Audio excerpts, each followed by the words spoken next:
Bonjour, je m'appelle Martial Marquis, clairvoyant énergétique, cristallothérapeute, créateur de la labyrinthérapeute. Je suis très heureux aujourd'hui de vous retrouver pour vous présenter 6 courtes vidéos où je vais vous parler des différents cristaux que j'utilise pour cette technique de labyrinthérapeute. Alors tout d'abord, qu'est-ce que la labyrinthérapeute? Alors c'est une technique énergétique, pratique et spirituelle qui sera accompagnée de cristaux pour enfin vous faire sortir du labyrinthe de vos doutes, clarifier votre mission de vie, incarner ce pourquoi vous êtes venu. Quand nous sommes en relation avec nos désirs les plus profonds et que nous plantons les graines d'une intention dans le terrain fertile de nos potentiels purs, le voyage de notre âme se déroule naturellement et facilement. Tout comme une graine devient une rose, ou qu'une cellule devient un jour un enfant, jusqu'à enfin réaliser notre destin. Je vais vous parler aujourd'hui des 12 pierres de la Jérusalem céleste qui sont reliées à des vertus, plus exactement des qualités à acquérir en tant qu'être pour obtenir une cohérence.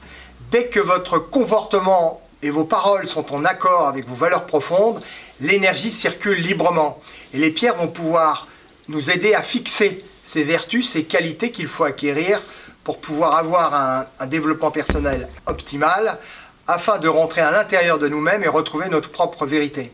Alors je vais vous parler aujourd'hui des 2 premières pierres.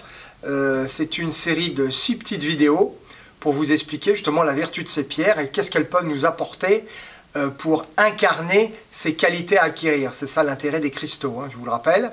Donc nous allons parler aujourd'hui du jaspe rouge qui est relié à l'obéissance, une des vertus, une des qualités à acquérir, et l'autre, le saphir, qui est relié au pardon. Alors je vais vous parler tout d'abord du jaspe rouge qui est relié à l'obéissance que vous voyez tout en haut. Une des vertus majeures pour pouvoir réussir sa vie. Il faut avoir de l'ordre à l'intérieur de soi. Quand on dit obéir, c'est respecter ce pourquoi on est venu. C'est-à-dire vous avez un objectif, vous décidez de faire quelque chose au courant de la journée, respectez cette volonté, cette idée première. Le jaspe rouge va nous permettre également de nous ancrer. Plus exactement d'être aligné en notre centre. Comment voulez-vous réussir un objectif si vous n'êtes pas parfaitement ancré, centré à l'intérieur de vous-même? Donc ce jaspe rouge, vous pouvez le positionner au niveau du pubis, premier chakra. Il nous permettra d'acquérir cette vertu d'ancrage. Il va créer quelque part un socle, la première chose, pour pouvoir commencer et atteindre ses objectifs. Alors je vais maintenant vous parler du saphir qui est relié au pardon.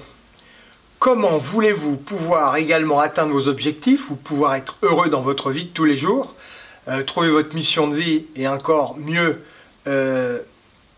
avoir un futur comme vous le souhaitez, si vous n'avez pas réussi à pardonner. Quand on n'arrive pas à pardonner, donc le saphir va permettre justement grâce à l'énergie de cette pierre à acquérir cette vertu qu'est le pardon. Déjà la première chose, se pardonner à soi-même.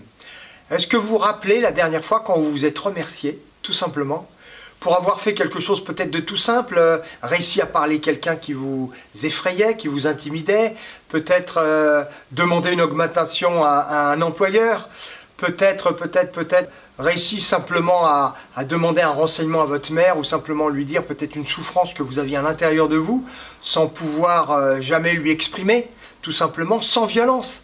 C'est cela le pardon, accepter justement d'accueillir ce pardon en soi, mais la première chose, se pardonner à soi-même par rapport à des rancœurs, de la violence. Donc je le répète, le saphir, vous pouvez l'utiliser au niveau de la gorge notamment, on le met au niveau de la gorge, pour pouvoir exprimer à l'intérieur, pour pouvoir nettoyer et obtenir ce pardon par nous-mêmes. C'est la première expression de cette 2e pierre que je vous présente de la Jérusalem céleste.